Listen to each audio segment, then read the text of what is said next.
राज्यसभा में आज भी वंदे मातरम और एसआईआर पर चर्चा।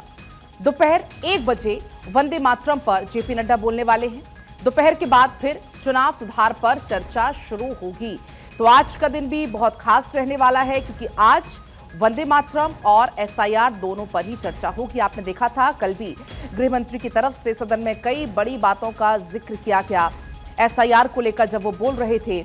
अब आज अगर हम बात करें दोपहर 1 बजे की, तो वंदे मातरम पर जेपी नड्डा बोलने वाले हैं और दोपहर के बाद फिर चुनाव सुधार पर चर्चा शुरू होगी। तो आज सदन की कार्यवाही बेहद खास रहने वाली है। गौरव मिश्रा इस वक्त हमारे साथ जुड़ गए हैं और ज्यादा जानकारी के साथ। गौरव, आज का दिन भी बहुत खास हो जाता है क्योंकि आज वंदे मातरम पर भी चर्चा है और इसके अलावा चुनाव सुधार पर भी आज चर्चा होनी है।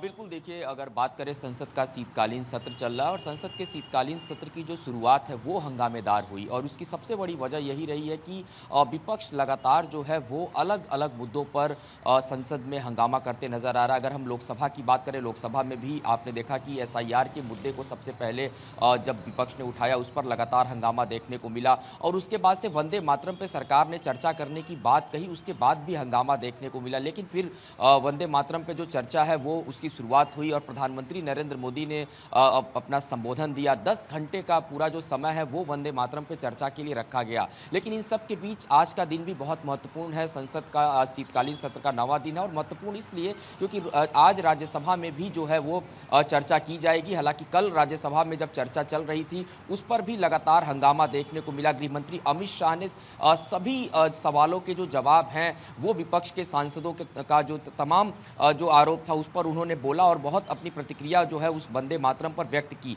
तो ये बात स्पष्ट है कि वंदे मातरम पे सरकार जो है वो चर्चा कर रही है, लेकिन बीच बीच में लगातार, चाहे लोकसभा हमने देखा या फिर राज्यसभा हो, लगातार हंगामा देखने को मिल रहा है। और आज दोपहर में 1 बजे के बाद जो जेपी नड्डा हैं, भारतीय जनता पार्टी के राष्ट्रीय अध्यक्ष और केंद्रीय मंत्री, वो भी राज्यसभा में इस चर्चा को आगे बढ़ाएंगे। हालांकि इस बीच लगातार जो सांसद हैं, जो विपक्षी दलों के सांसद हैं, वो वॉकआउट करते नजर आ रहे हैं। हमने देखा संजय सिंह की अगर बात करें, आम आदमी पार्टी से राज्यसभा सांसद हैं, उन्होंने भी अपनी प्रतिक्रिया इस पे व्यक्त की और नेहरू से लेकर के तमाम बड़े जो उदाहरण और राजगुरु सुखदेव, भगत सिंह जैसे नाम जो है वो उन्होंने इसमें जोड़े कि सरकार उनको नहीं ध्यान रख रही, उनको भूल रही है और वंदे मातरम पे चर्चा कर रही है। ये तमाम बातें हैं जो विपक्ष की तरफ से जरूर एक आरोप के तौर पर लगाया जा रहा है, लेकिन ये बात भी सच है कि जिस तरीके से वंदे मातरम की हम बात करें, 150वीं वर्षगांठ है उसकी और लगातार उसको लेकर के सरकार सजग नजर आ रही है। पूरे देश भर में अलग अलग राज्य हों, हम लगातार देख रहे हैं कि सभी राज्यों में जो कार्यक्रम है आयोजित किए जा रहे हैं।